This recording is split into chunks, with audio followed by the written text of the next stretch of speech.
आज्ञा चक्र जागरण से दिव्य दृष्टि और अनेक दिव्य शक्तियां प्राप्त होती है।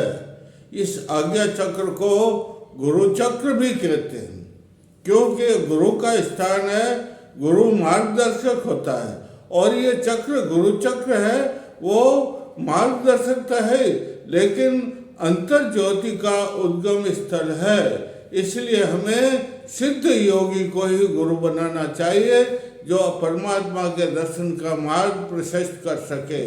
इससे तीसरे नेत्र भी कहते हैं, तीसरा नेत्र है, और इससे दिव्य दृष्टि प्राप्त होती है, दिव्य दर्शन प्राप्त होता है। इसलिए इसकी साधना हमें सतत करनी चाहिए।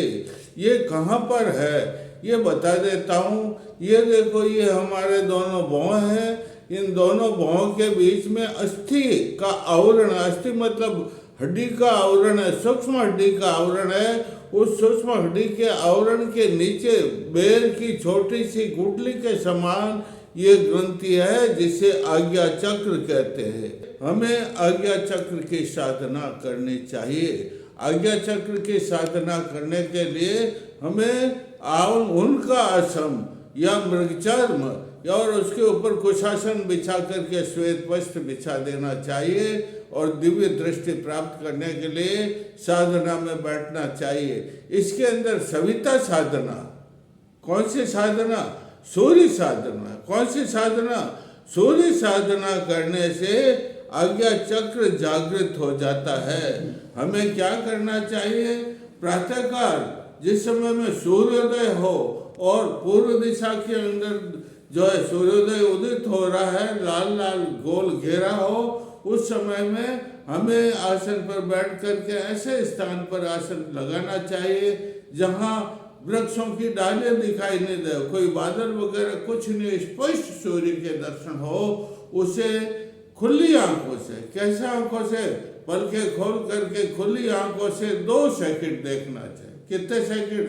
2 सेकंड देख करके फिर आंखें बंद कर लेनी चाहिए, और फिर आंखें बंद करने के बाद में वही स्वर्णिम दृश्य हमारे अब आंखें बंद होने के बाद दिखाई देता, और आंखें बंद करके और पीछे घूम जाना चाहिए। ये मैंने स्वयं ने किया, ये पीछे घूम जाना चाहिए। और उस समय में घड़ी होती थी, पुराने समय में दीवार घड़ी, वैसे घड़ी के बीच में वो स्वर्णिम आभा और कई प्रकार की आभाएं दिखाई देती है। इस प्रकार 10-15 दिन तक ये अभ्यास करने से जो है वह स्वर्णिम आभा विलुप्त हो जाती है, और जो है हमें शुभ्राभ प्रकाश दिखाई देता है। वो शुभ्राभ प्रकाश ऐसा हमें इसमें देखो सविता साधना करने पर, स्वर्णिम साधना में स्वतः सविता, सूर्य की साधना। किसकी साधना? सूर्य की साधना करने से ये चक्र जो है, आज्ञा चक्र जो बड़ा महत्वपूर्ण है, 6 चक्रों में शिरोमणि है। मुकुट होता है, जैसे मनुष्य के मुकुट होता है राजा महाराजा का, उसी प्रकार 6 चक्रों का ये मुकुट मणि है। इसलिए इसकी साधना करने के लिए गायत्री मंत्र का, किसका मंत्र का? गायत्री मंत्र का जाप करना चाहिए। पहले तो ये बताते थे, जैसे आपने ज्यादा नहीं देखना, सूर्य को 2 मिनट देखना आंखें बंद करके, और फिर सूर्य को सिर्फ 2 सेकंड देखना, फिर आंखें बंद करके 3 सेकंड अंदर देखना, और फिर आंखें खोल करके इस तरह से क्रम चलता रहे जब तक शुभ्र प्रकाश दिखाई नहीं दे, तब तक ये क्रम चलता रहे। इसकी सिद्धि कैसे हो गई, इसकी मैं परीक्षा के लिए आपको बता देता हूँ। मैंने स्वयं किया कई दिनों तक। जो है ये आप जो है रास्ते पर चल रहे हो, कोई आदमी आगे जा रहा है, तो उस आदमी की गर्दन के ऊपर आप अपनी दृष्टि जमाइए। अगर वो आदमी पीछे मुड़ करके आपको देख लेता है तो समझना चाहिए कि हमें सूर्य साधना सिद्ध हो गई। और दूसरा प्रयोग अगर नहीं हो तो दूसरा प्रयोग यह है कि आप जो है सविता साधना करो। सविता साधना के अंदर जो स्वर्णिम जो दृश्य दिखाई दे रहा है वो सबसे श्रेष्ठ है। उसके अंदर पहले गायत्री मंत्र का जाप करो। किसका जाप करो? उसको देखते हुए अंतर देखना, अब सूर्य को नहीं देखना। अब तो आपको आंखें बंद कर देनी, आंखें बंद करके अंदर जो है देखना है, जो स्वर्णिम आभा दिखाई देती है, वो सबसे बड़ी साधना है। लेकिन उसके साथ आप ऐसे बैठ जाए आसन लगा करके, और आसन भी ऊन का हो, मृगचर्म का हो, ताकि आपकी साधना की शक्ति जमीन में प्रवाहित नहीं हो और आपके सूर्य शरीर में समाहित हो जाए वो शक्ति। ऐसा आसन लगाना चाहिए। और उसके बाद में आप गायत्री मंत्र का जाप करो। कौन से मंत्र का? ओम भूर्भुवस्सुः तत्सवितुर्वरेण्यं भर्गो देवस्य धीमहि धियो यो न प्रचोदयात। ये 24 अक्षर है। कितने अक्षर है? 24 अक्षर की गायत्री मंत्र है। लेकिन इसके पहले संपुट और बाद में विलोम संपुट लगाना चाहिए। जैसे ओम भूर्भुवस्सुः तत्सवितुर्वरेण्यं भर्गो देवस्य धीमहि धियो यो न प्रचोदयात स्वभूर्भुवः।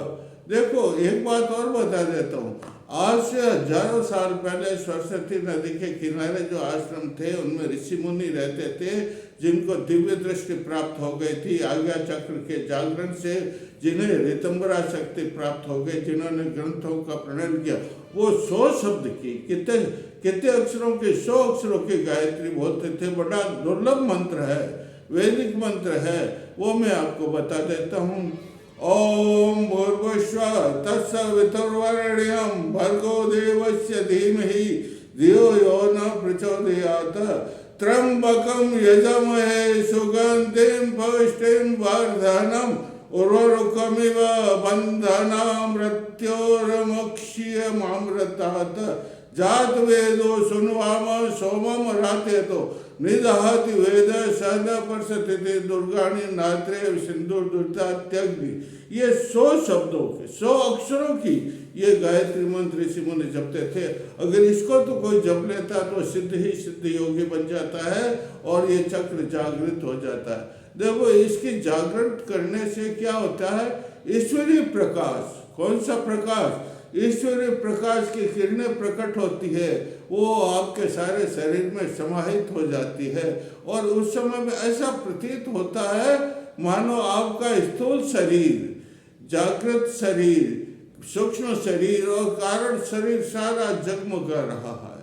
और इसकी साधना करने से अंतर ज्योति, कौन सी ज्योति?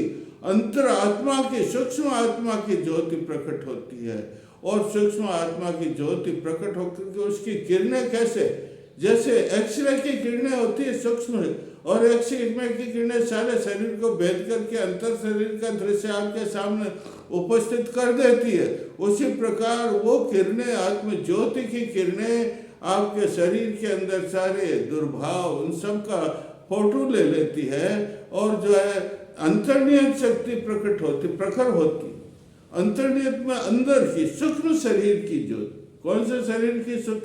सूक्ष्म शरीर की ज्योति प्रकट होती है। और इस शरीर के अंदर जो कलमश है, पाप है, दुर्गुण है, वो सब स्पष्ट दिखाई देती। और स्पष्ट दिखाई देते हैं अंतर्निहित शक्ति से कि वो उनको दूर फेंक रही, दुर्गुणों को दूर फेंक रही है। और जो है इससे सारी उत्कृष्ट भावनाएं प्रकट होती, वो भी दिखाई देती है। इतना इसमें प्रभाव है। इसकी श्रद्धा के साथ सविता साधना का मतलब सूर्य साधना। कौन सी साधना? सूर्य साधना। सूर्य साधना का नियमित अभ्यास करने से आदमी की जो है वो अंतर्निहित शक्ति तो प्रकट होती है, लेकिन उसको दिव्य दृष्टि, कौन सी दृष्टि?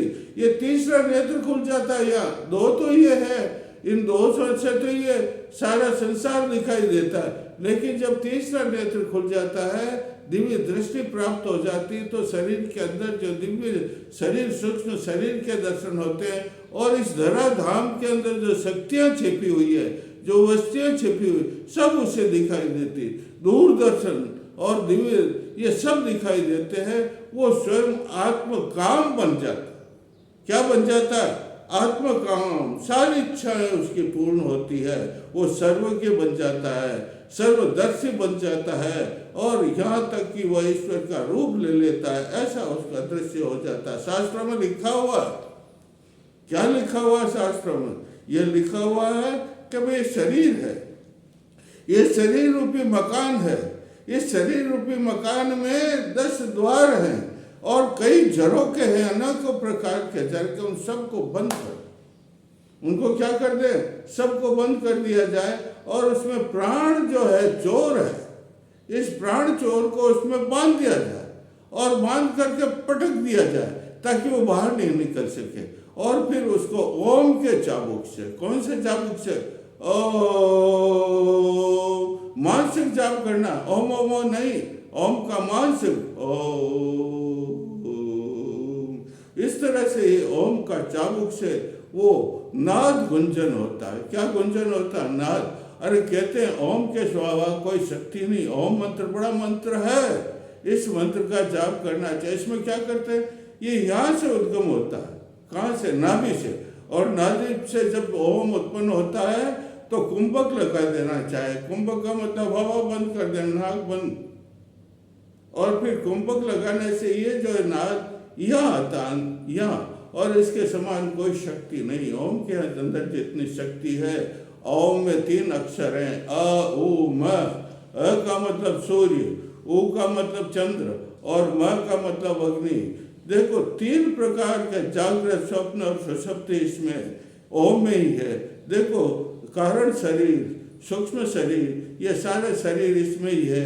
ब्रह्मा विष्णु महेश, इस सब ओम में ही है। सारी शक्तियां जो विश्व में है, कहाँ पर? इस विश्व ब्रह्मांड में। ये ब्रह्मांड जो दिखाई देता है आपको, दिखाई नहीं देता है। ये ब्रह्मांड तो दिव्य नेत्र, तीसरा जागृत जब खुल जाता है नेत्र, आज्ञा चक्र जागृत हो जाता है ब्रह्मांड की। और ब्रह्मांड में जितनी शक्तियां, वो सब शक्तियां किसके जाप करने से? ओम, इसका जाप करने से वो सारी शक्तियां ही प्राप्त हो जाती है। इसलिए हमें इसमें ओम का जाप या सोहम, किसका जाप करना चाहिए? सोहम। जितनी ओम में शक्ति है उतनी सोहम। जैसा तू है वैसा मैं, जैसा है भगवान तू है वैसा मैं। सोहम, सोहम का जाप करना चाहिए। अरे ये माँ जब रवाना होती है मूलाधार से, कौन सी माँ? कुंडली मातेश्वरी। कुंडली मातेश्वरी का जब जागरण करती है, 5 चक्रों को पार करती, मूलाधार को, स्वादिष्ठान को, ये मणिपुर को, अनाहत को और विशुद्ध को। जब माँ यहाँ आती है तब उसका स्वरूप कैसा? देखो एकदम ताला खुल जाता। जब माँ के चरण कमल इस आज्ञा चक्र में पड़ते तो इसका ताला, 10वां ताला लगाओ, खुल जाता है। खुलते ही जो है प्रकाश होता है, दिव्य प्रकाश की ज्योति, दिव्य दृष्टि प्राप्त होती। वो लाल रंग की साड़ी पहने, उसके लाल शरीर है, उसके 3 नेत्र हैं, 2 नहीं है। उस माँ के पराम्बा शक्ति कुंडली के कितने नेत्र हैं? 3 नेत्र है। उसके मणिजटित मुकुट है, उसके ऊपर अर्ध चंद्रमा है। और देखो उसके हाथ में क्या? माँ के, कुंडली माता के हाथ में, जिसे ललिता माँ कहते हैं, उसके हाथ में है, एक हाथ में लाल कमल का फूल और एक हाथ में है जो है रत्नों से भरा हुआ कलश। किससे भरा हुआ? अरे सिद्धियां ही तो है, रत्नों से भरा हुआ कलश, और एक हाथ में लाल कमल। और उसका बायां पांव कहाँ पर है? उसका बायां पांव धरा पर नहीं है, ऐसे बैठती है वो। उसका बायां पांव है रत्न से भरे हुए कलश के ऊपर, दूसरा कलश जो उसके पांव के नीचे है। ऐसी माँ का ध्यान करना चाहिए। इसी माँ का ध्यान कहाँ करना चाहिए? इस आज्ञा चक्र के अंदर कुंडली माता का इस प्रकार जब पधार जाती, कितने चक्रों को पार करके? 5 चक्रों को पार करके माँ जब आज्ञा चक्र में पधारती है तो आप इस स्वरूप का, किसका? मातेश्वरी कुंडली माता का, जिसे ललिता माता भी कहते हैं, उसके स्वरूप का आप जो है दर्शन करो तो आपको जो है सब सिद्धियां। अरे सिद्धियां, लौकिक सिद्धियां। कौन सी सिद्धियां? लौकिक सिद्धियां। अरे ये मार्ग है, इसको आज्ञा चक्र को क्या कहते हैं? स्वर्ग में जाने का। किस में जाने का? ये स्वर्ग में जाने का मार्ग है रे। स्वर्ग में जाते इस मार्ग से। देखो इसमें कथा भी है। माँ सती थी, दक्ष की पुत्री। दक्ष राजा ने बहुत बड़ा यज्ञ किया, माँ को नहीं बुलाया, लेकिन फिर भी माँ गई गणों को लेकर के। वहाँ सब देवता विराजित थे, लेकिन शिव को तो बुलाया नहीं था। तो शिव थे वहाँ। प्रत्येक देवता का भाग होता है। भारतीय स्त्री अपना अपमान कर सकती है, लेकिन पति का अपमान सहन नहीं कर सकती। माँ पार्वती सती ने देखा मेरे पति का भाग भी नहीं, कितना अपमानित। उसने माता पिता को फटकारा और फिर क्या किया? वो पीताम्बर पहन लिया। क्या पहन लिया? और यज्ञ कुंड था, उस यज्ञ कुंड के अंदर उत्तर दिशा के अंदर वो आसन बिछा करके, प्रकाशन बिछा करके बैठ गई है और नेत्र बंद कर लिए हैं। और मैंने जो ओम की शक्ति बताई, उसने ओम की शक्ति को जागृत किया और यहाँ लाया। यहाँ पर, यहाँ नहीं, कहाँ तक गया? षट चक्र तक, ये आज्ञा चक्र तक गया और फिर योगाग्नि प्रकट की और योगाग्नि से प्रकट, भाई ये तो द्वार है सिर्फ, ये तो यहाँ पर पहुँचते हैं तब मुक्ति होती है, लेकिन ये द्वार है, यहाँ तक ही माँ पहुँची है, आगे नहीं पहुँची। और फिर जो है योगाग्नि के अंदर जल करके भस्म हो गए, आगे नहीं पहुँची है, इसलिए उसका पुनर्जन्म हुआ है हिमालय के गर्भ पर, पार्वती के रूप में। किसके रूप में? पार्वती के रूप में। इसलिए ये प्रसंग मैंने आपको बताया है कि योगाग्नि प्रकट होती है, ये द्वार है सब सिद्धियों का। ये लौकिक सिद्धियां, कौन सी सिद्धियां? पारलौकिक नहीं, लौकिक सिद्धियां, यहाँ सिद्धियों का भंडार है भाई। इसका सतत अभ्यास करो। चैतन्य कुरकुर स्वा मंत्र है, आज्ञा चक्र चैतन्य कुरकुर स्वा, आज्ञा चक्र चैतन्य कुरकुर स्वा, आज्ञा।